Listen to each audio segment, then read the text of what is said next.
மற்றொரு அண்மை செய்தி. சென்னை தலைமைச் செயலகத்தில் 3 பெண்கள் தற்கொலை முயற்சியில் ஈடுபட்டதால் அங்கு பெரும் பரபரப்பு ஏற்பட்டுள்ளது. தலைமைச் செயலகத்தில் 3 இஸ்லாமிய பெண்கள் தூக்க மாத்திரை சாப்பிட்டு தற்கொலை முயற்சியில் ஈடுபட்டனர். 108 ஆம்புலன்ஸ் வராததால் தலைமைச் செயலகத்தில் பெண்கள் மயங்கிய நிலையில் இருந்தனர். இதனால் அங்கு பரபரப்பு ஏற்பட்டுள்ளது. திருச்சி மாவட்டத்தை சேர்ந்த சர்புனிஷா என்பவர் தனது 2 மகள்களுடன் தற்கொலைக்கு முயன்றதால் அங்கு பரபரப்பு ஏற்பட்டுள்ளது.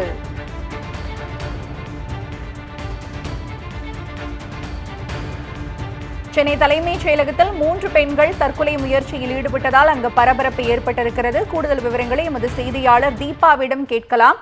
வணக்கம் தீபா, இந்த பெண்கள் என்ன காரணத்துக்காக தற்கொலை முயற்சியில் ஈடுபட்டாங்க? கூடுதல் விவரங்களை நீங்க பதிவு செய்யலாம். சென்னை தலைமைச் செயலகத்தில் 4வது இடமாக தற்போது 4வது முறையாக 3 பெண்கள் தற்போது மருந்து அருந்துவிட்டு தூக்கு மாத்திரை அருந்துவிட்டு தற்போது தற்கொலை முயற்சியில் ஈடுபட்டிருக்கிறார்கள்.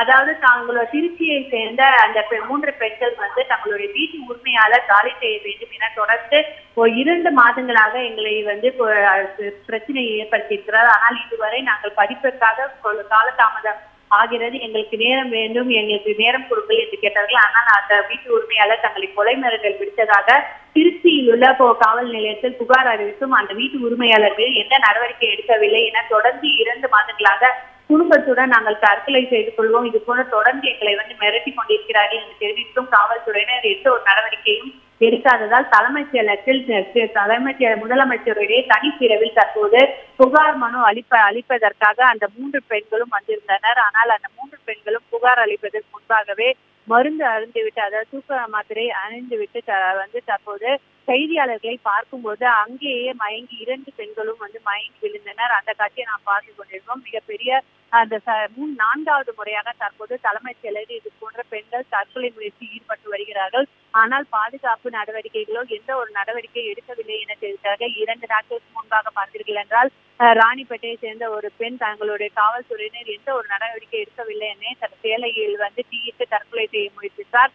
தற்போது மீண்டும் பார்த்தீர்கள் என்றால் இது 4வது முறையாக திருச்சியை சேர்ந்த அந்த 3 பெண்மணிகளும் தூக்க மாத்திரை இருந்துட்டு எந்த காவல்துறை எந்த ஒரு நடவடிக்கையும் எடுக்கவில்லை என தெரிவித்து தற்போது தூக்கு மாத்திரையை போட்டுவிட்டு தற்போது தற்கொலை முயற்சியில் ஈடுபட்டார்கள். இதில் இன்னொரு விஷயம் என்னவென்றால், அவர்கள் தற்கொலை முயற்சியில் ஈடுபட்டிருக்கிறோம், நாங்கள் மாத்திரையை அறிந்துவிட்டோம் என்று சொன்ன பிறகும் சென்னையின் தமிழகத்தின் தலைநகரமான சென்னையில் 108 ஆம்புலன்ஸ் இல்லை. 108 ஆம்புலன்ஸ் அழைத்த போதும் அது 10 நிமிடம் கழித்துதான் தலைமைச் செயலகத்துக்கே அந்த 108 ஆம்புலன்ஸ் வந்தது.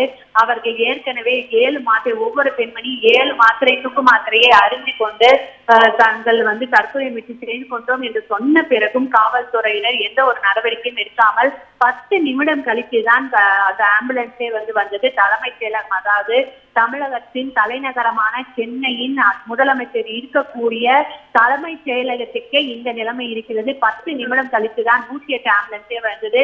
2 பெண்களும் அந்த நிமிடமே மயங்கி விழுந்தனர். அது மட்டுமல்லாமல் ஒவ்வொரு பெண்மணியும் 7 மாத்திரையை அருந்துவிட்டு தான் வந்தார்கள். ஆனால் காவல்துறை எந்த ஒரு நடவடிக்கையும் எடுக்காததால் 108 ஆம்புலன்ஸும் காலதாமதமாக வந்தது. தற்போதுதான் 108 ஆம்புலன்ஸ் தற்போது அவர்களை ஓமந்தூர் அரசு மருத்துவமனைக்கு தற்போது எடுத்து சென்றிருக்கிறார்கள்.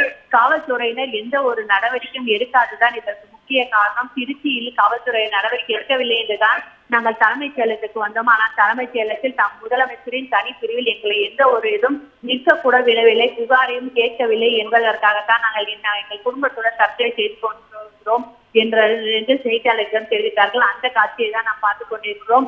இதில் இன்னொரு விஷயம் நான் மீண்டும் சொல்ல போதுதான், 108 ஆம்புலன்ஸ் வருவதற்கே தலைமைச் செயலகத்துக்கு 10 நிமிடம் ஆகியிருக்கிறது. அந்த நிலையில் தான் தற்போது தமிழக அரசு இருந்து கொண்டிருக்கிறது. உங்களுடைய கூடுதல் விவரங்களுக்கு நன்றி தீபா.